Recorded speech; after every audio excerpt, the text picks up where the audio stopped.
Sígueme a mi canal Modo Libre y a Canal Talker y activa la campanita.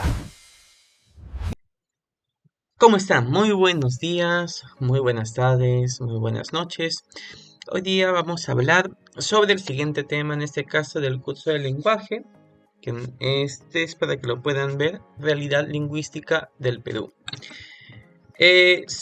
Acerca de la realidad lingüística del Perú como tal, no he visto muchos exámenes de admisión que tomen este caso en específico, pero de igual manera como se encuentra dentro, está dentro de lo que es las preguntas, voy a hacer un contexto general y espero que sea lo más digerible posible, ¿no? Para que puedan entenderlo. No hay mucho que, digamos, que pueda... creo que no hay mucho que me pueda extender, ¿no? Pero sí es necesario que al menos se tenga una noción básica de nuestra realidad como tal, ¿no? Que en este caso cómo nosotros escribimos, cómo nosotros hablamos, porque justamente el Perú tiene un montón de idiomas distintos. Y esto es, a diferencia de lo que hablamos la semana pasada, no son dialectos como tal, son idiomas. Un idioma es muy diferente de lo que es un dialecto. ¿Ya? Entonces, ya. Hoy vamos a explicar en todo caso cómo funciona la lingüística, la realidad lingüística del Perú. En primer lugar, tener en cuenta que el Perú, voy a ver si puedo colocar un mapita. Voy a poner acá, voy a poner acá un mapa. Voy a buscar un mapa del Perú. Mapa del Perú. Vamos a poner aquí. Bases lingüísticas. Mapa del Perú. Vamos a poner aquí. Ya, con esto es suficiente. Con esta imagen creo que ya podríamos comenzar. Lo pongo acá.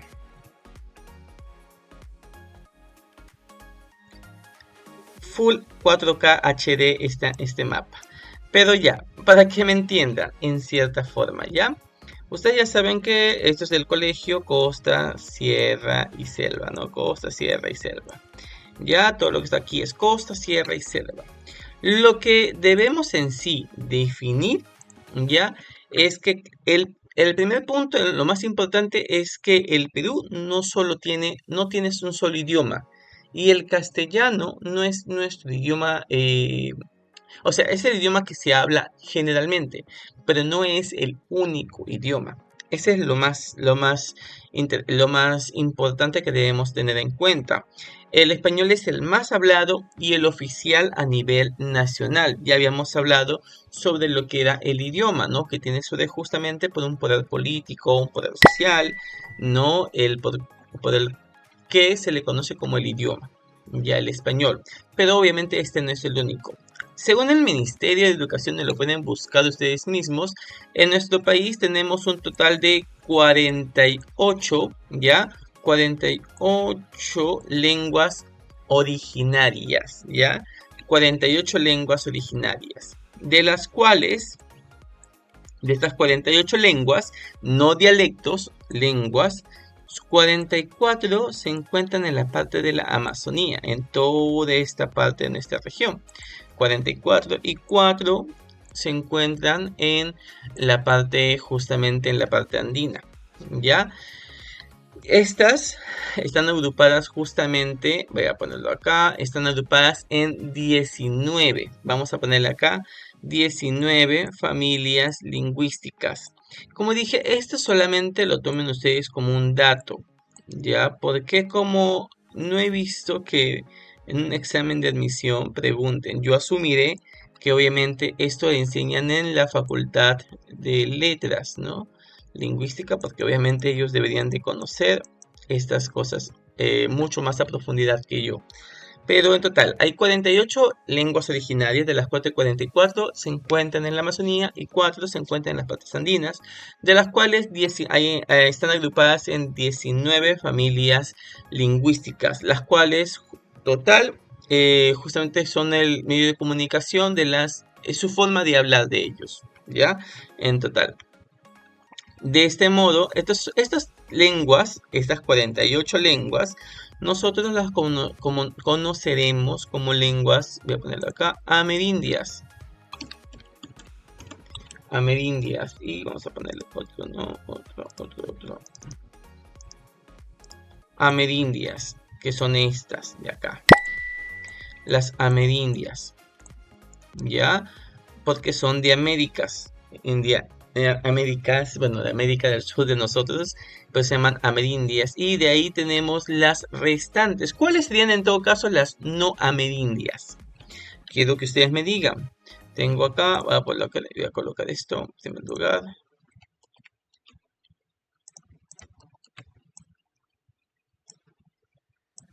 Y de aquí corresponde las no amerindias.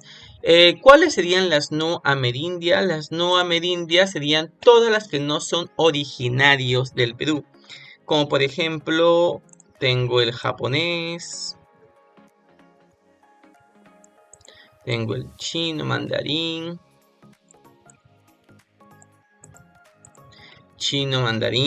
a ver qué está con eso. Tenemos que más el alemán, entre otros, ¿no? Todas las lenguas que no son de nosotros se les llaman no amerindios. Eso lo tenemos que tener en claro. Amerindio, no amerindio, ese es un concepto básico. Y porque eso sí quizás le puedan tomar como examen. Ahora, lo importante justamente de estas lenguas es que muchas de estas lenguas, lamentablemente, las lenguas amazónicas, ha habido mucho más cantidad, se cree, y muchas de ellas justamente han desaparecido, porque la lengua sí desaparece por un fenómeno social, hay un fenómeno histórico, cuando hay un invasor, llega, coloca su idioma o su lengua predominante y la lengua originaria de esa población se va extinguiendo, y de esa manera es como hay que lenguas que llegan a morir. Puede ser por guerras, exterminios, dominaciones, por un montón de cosas, pero las lenguas mueren. Hace 2 años tengo una noticia, si no me equivoco, de el último hablante, no me acuerdo del idioma, la lengua actual, pero era la única persona que hablaba esa lengua, que era una lengua antigua. Y en este caso, al morirse el señor, porque ninguno de sus nietos quiso aprender o no le dio la importancia de aprender esta lengua, su lengua, que más que nada es un símbolo histórico, más allá de la utilidad que tenga, murió y murió con él también la lengua. Ya, por eso hay que entender que las lenguas, así como también nacen, llegan a morir. Ya, pero no hay que extendernos un poco sobre el proceso histórico. Ya, vamos ahora a hablar un poquito sobre las lenguas amerindias. Ya, para que lo tengan un poco en claro. Las lenguas amerindias se dividen en dos. Aquí, dos, ¿ya? Y es en toda la parte de la Sierra Norte, ¿ya? ¿Qué es lo que tenemos en la Sierra Norte, Central y el Sur? Y por ahí un parte de la Amazonía se encuentra el quechua. El quechua. Ya, el quechua se encuentra en toda la parte de la Sierra Norte, ya en la parte de la Sierra Norte, en la parte de Amazonas, en la parte del sur, en algunas partes justamente de la Sierra Central. Ya ahí van a encontrar el quechua. Sin embargo, este quechua, así como existe la variación dialectal del español, también existe una variación del quechua. Es más, va a haber quechua sureño, quechua norteño, y va a ser incluso cuando ellos hablen entre sí, hay muchas veces que no se llegan a entender, pero sigue siendo quechua. Después tenemos también de la familia Aru, en este caso me parece está el moquegua, por aquí tenemos lo que es el aymara, ¿ya? Este es en sí familia y la lengua, familia y lengua. De la familia Aru, que es una familia, tenemos el Aymara. Voy a colocar acá el Aymara, ¿ya? El Aymara. Y del Aymara también tenemos el Hakaru, que es otra familia, es otra lengua de la familia Aru, el Hakaru. Ya, el Hakaru. Y el Kauki.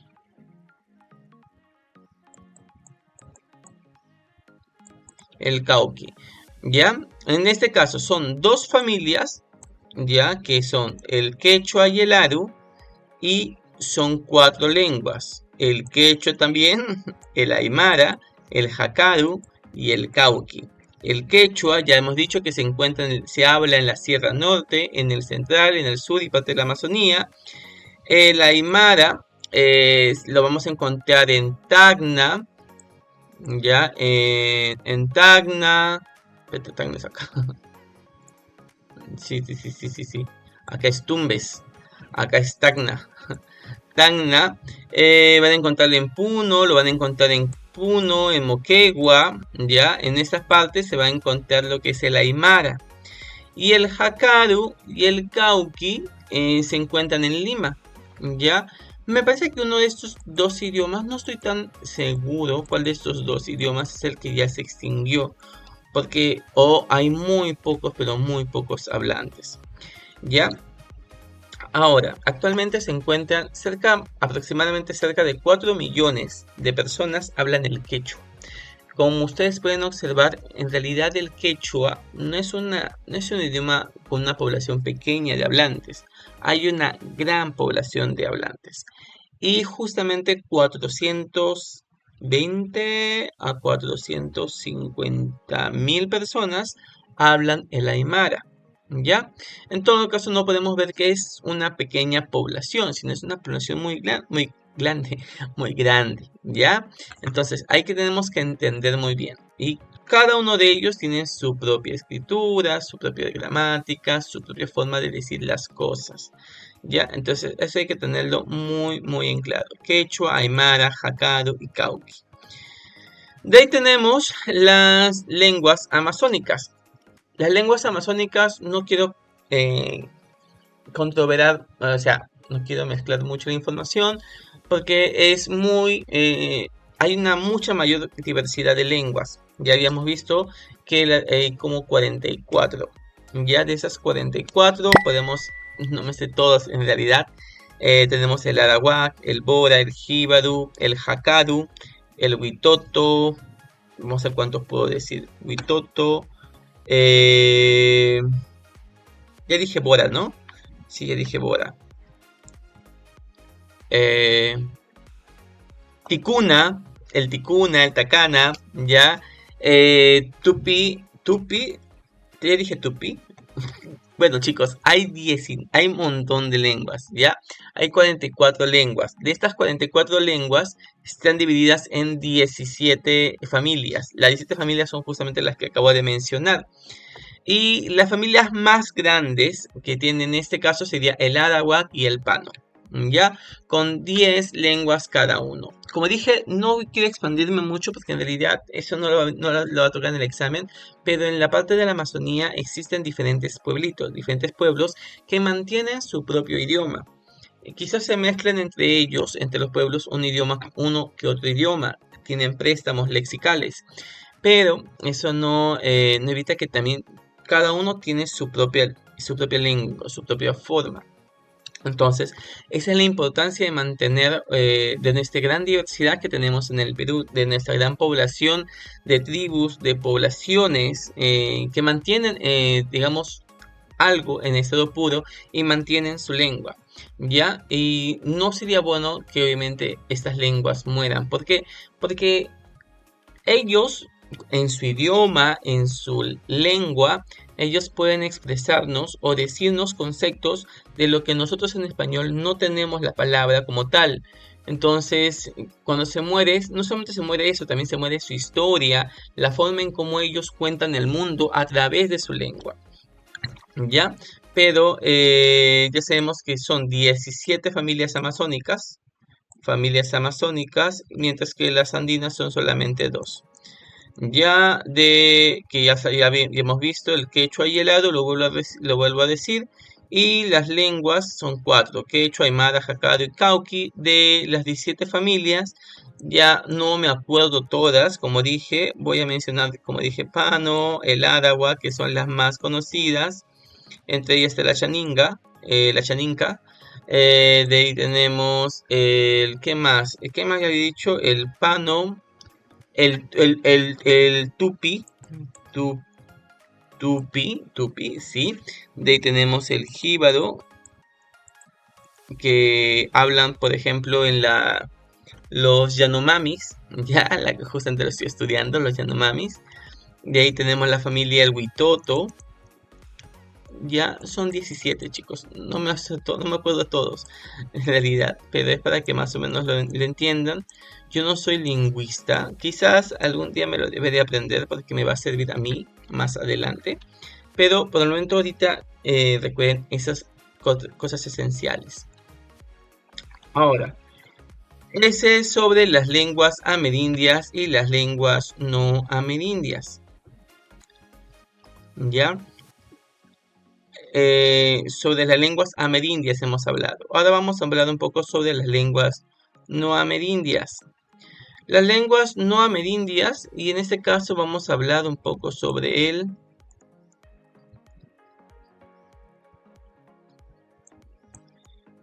esto está fallando, chicos. El español. ¿Cómo funciona o cómo entra el español en nosotros? Nosotros no hablábamos español. Cuando vinieron los incas, bueno, no vinieron los incas, vinieron los españoles, encontraron acá el imperio inca. Y en el imperio inca, la lengua que más se hablaba era el quechua. Ya, eso lo tenemos que tener muy en claro, el quechua. Sin embargo, el quechua no era el idioma hablado justamente por los incas. Ellos hablaban un idioma exclusivo. Entre ellos también se dice que hablaban el aymara, ¿no? Entre diferentes pueblos. El quechua era el más común utilizado por la población, ¿no? Por la población general, más que nada. No había otro, ¿ya? Entonces, vamos con esto. En el español comienza justamente con los romanos. Todo empieza desde Roma, ¿ya? Los romanos, cuando comenzaron a conquistar la península ibérica, siglo III, ya antes de Cristo, ellos comienzan a traer su idioma, ya, pero el latín, ellos comienzan a traer el latín vulgo, no el latín culto. El latín culto era el latín justamente para la aristocracia, mientras que el latín vulgar era el que hablaba justamente el pueblo, entre ellos los soldados, o entre ellos justamente también, bueno, los guerreros, ¿no? Entonces ellos hablaban el latín vulgar. Siempre va a haber una separación porque la lengua también tiene una predominancia social, una predominancia o una separación, digamos, elitista de alguna manera. Como les dije, incluso en el Perú hubo una clase de separación por el idioma. El pueblo hablaba el quechua, mientras que los incas hablaban el aymara y el otro idioma que era puquina, el idioma era el puquina. Entonces, ellos hablaban en su grupo selecto, hablaban ese idioma. Eso no lo hablaba la población no les entendía. Y era justamente para guardar una clase de secretismo, ¿no? Misticismo, y darle justamente esta relevancia de poder. Pero bueno, eso es aparte. La lengua tiene un sentido justamente también de separación de clases, o separación también, tiene un manejo político. Eso no hay que olvidarlo, ¿ya? Entonces, el español, así como otras lenguas justamente romances, va a venir justamente de la mezcla que va a tener el latín, ¿ya? El latín va a pasar por muchos procesos, el latín vulgar va a pasar por muchos procesos porque recordemos que viene el decaimiento de Roma, después del decaimiento de Roma vienen los árabes, los visigodos, entonces toda esta transición comienza a transformar el latín vulgar y este latín vulgar va formando una clase de diferentes procesos, ya va tomando préstamos lexicales de diferentes pueblos, hasta que poco a poco este latín se va volviendo el español castellanizante. Acá voy a darles una pequeña voy a hacerles una pequeña prueba de cómo más o menos, un cuadrito más o menos para que puedan entender. Ponemos latín vulgar. El latín vulgar comienza, es que no sé si lo puedo, mejor así es más rápido para mí, de verdad. Este comienza en el siglo III, ya al siglo V antes de Cristo, ya al siglo V antes de Cristo aquí, y este es antes de Cristo, y al siglo V después de Cristo. ¿Qué comienza aquí? Justamente Roma es la conquistadora. En ese tiempo, Roma conquista la gran península, ¿no? Es la conquistadora. Después viene el nacimiento del romance. Voy a colocar, porque ya lo hice ahí, ya, nacimiento del romance. No del romance que ustedes están pensando, ya no del amor, no, eso no, sino en este caso de la lengua, romance, así se le llama, viene de la palabra Roma, romance. Y este es desde el siglo V después de Cristo al siglo IX, me parece. ¿Qué pasa en este caso? Ustedes recordarán en el siglo V, ya Roma ya no es la potencia, todo reinado, todo imperio decae paulatinamente. ¿Qué es lo que sucede en este momento? La caída de Roma. Caída de Roma. Y entonces, ¿qué sucede con el latín? El latín comienza a mutar, comienza a mudar, ¿no? El latín muta o va cambiando. ¿Por qué? Porque gracias, como hemos dicho, a las invasiones, la lengua siempre va cambiando, se va adaptando. Después, en ese sentido, va comenzando a nacer la lengua romance. Después, ¿qué viene? Viene el primer texto, me parece que es el primer texto escrito en español. Me parece que es el primer texto escrito en español. Y este es que en el comienzo, en el siglo X. En el siglo X, voy a poner acá. Otra cosa que sucedió en el siglo X es Alfonsino. Hay dos cosas que sucedieron en ese siglo. Uno es el primer texto, ya que son las glosas emilianenses, me parece, y comienza después en el siglo X con Alfonso. ¿Siglo X? Sí. No, ¿qué hablo? ¿Siglo X? 12 fue. Ah, ya, siglo XIII. En el siglo XIII. Siglo XIII, sí, siglo XIII. Siglo XIII. Comienza justamente el Alfonso X el Sabio comienza a estandarizar el castellano, porque aquí es cuando se comienza a escribir ya en castellano, se escribió el castellano, pero no era oficial la lengua. Pero Alfonso X, el rey Alfonso X, oficializa el castellano. No funciona bien esto ya. Oficializa el castellano.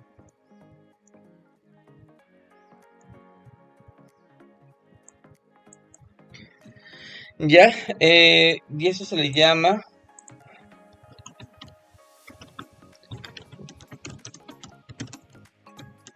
castellano alfonsino. Ya, en este caso, vamos viendo cómo el latín, el español va naciendo. Miren, del latín vulgar al nacimiento del romance, con el apoyo de diferentes lenguas, y diferentes situaciones políticas y sociales.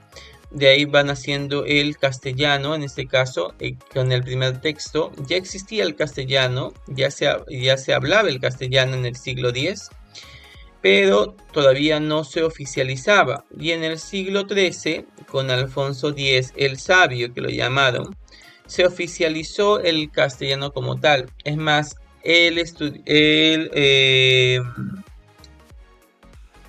hizo los primeros traductores toledistas, los primeros traductores de Toledo. Claro, los primeros traductores de Toledo, para poder justamente que la gente comience a aprender con mayor rigor el castellano como tal, ¿no? Después, obviamente, ya el castellano ya lo va hablando la mayoría, ya, es más, ya lo hablaban en realidad en el pueblo.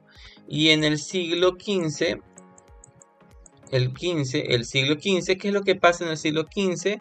Comienza a haber la invasión, pues, ¿no? La expansión, invasión, expansión o de América. La expansión de América. ¿Qué sucede acá? Ya comienzan a venir los españoles comienzan a imponernos y enseñarnos, bueno,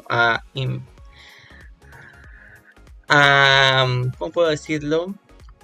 A regalarnos sus conocimientos, ¿ya? Y comienzan obviamente aquí a infundir lo que es el español. Pero es todo este proceso que nosotros conocemos acá, es como van haciendo el español que tú hablas y que nosotros hablamos, ¿ya? Y que la RAE lo oficializa oficialmente. Eso es la historia de cómo el español.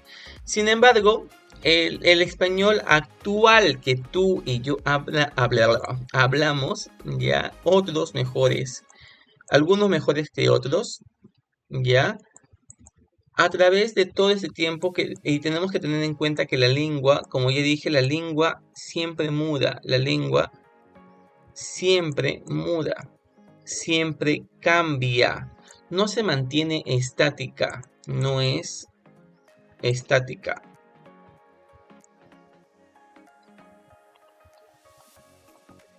No es estática, la lengua va cambiando, va obteniendo préstamos lingüísticos, y el castellano o el español que nosotros hablamos ha obtenido diferentes préstamos.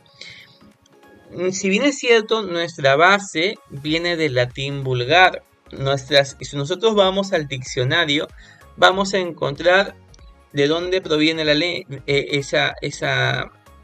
esa palabra, ¿no? Y dice en latinus, y aparece cómo se decía en latín, porque el 80% de nuestro idioma es latín, eso nadie lo discute. Sin embargo, también tenemos préstamos, como ¿de quiénes tenemos préstamos? Del árabe.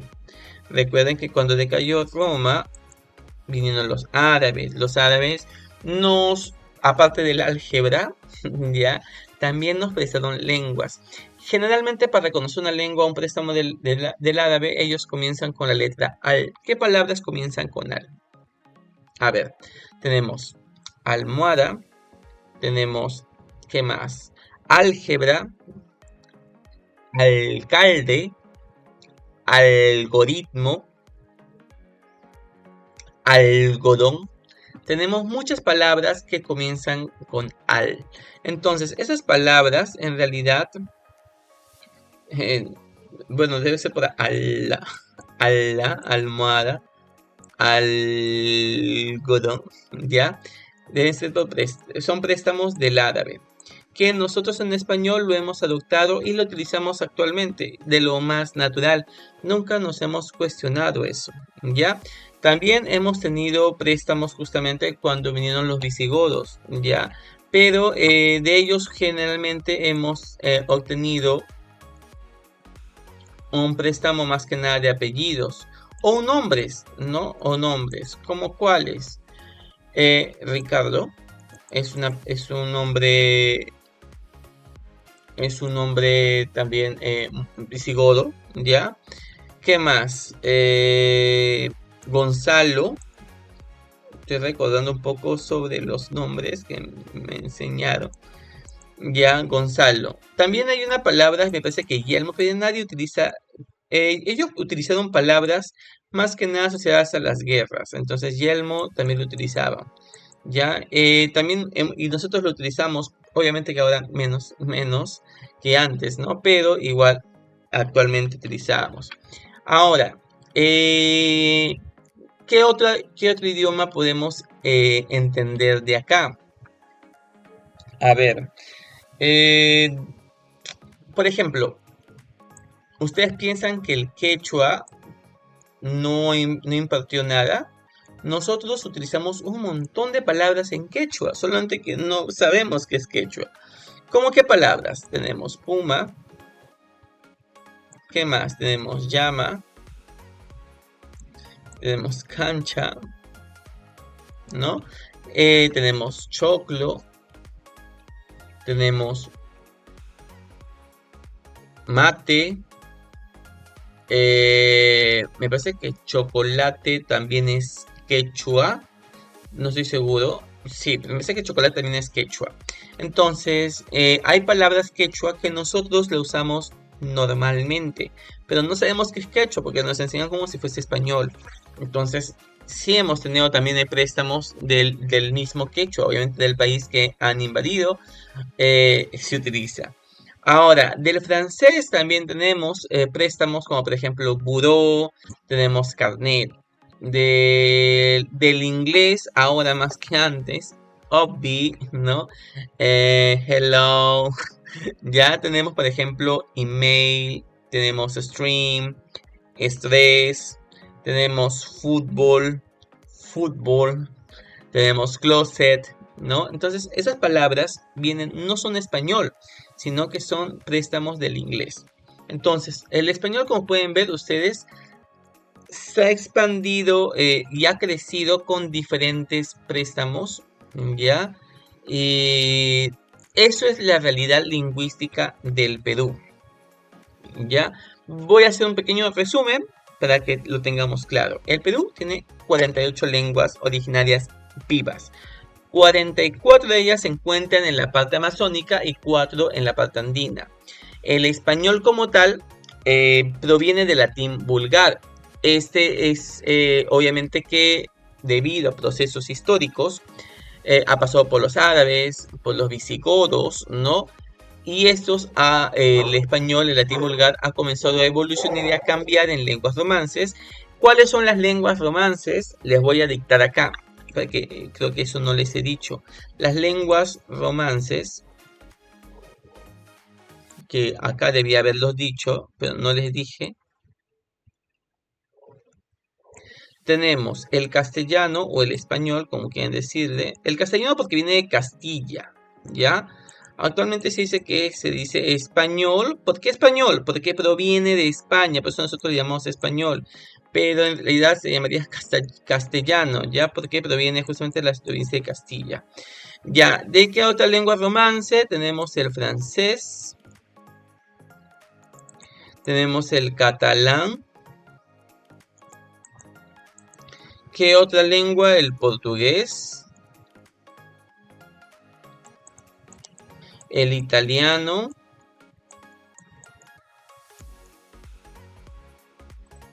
El rumano. Me parece que son todas, ¿no? Me parece. Si me estoy olvidando de alguna, por favor díganme en los comentarios. Estos son lenguas romances, es decir, son lenguas primas. En este caso el latín vulgar comenzó a evolucionar, comenzó a transformarse y nació las lenguas romances.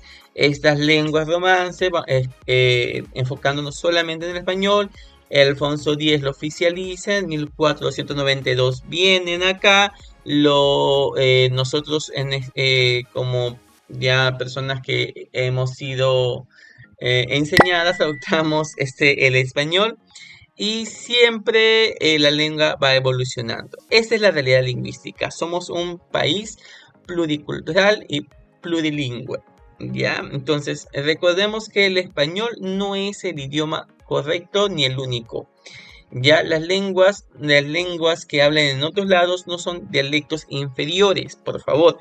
Recordemos, son lenguas así como el español. ¿Ya? Ahora voy a tratar de hacer el examen en otro video acorde a lo que hemos visto en la clase del día de hoy. Y nada, chicos, nos vemos.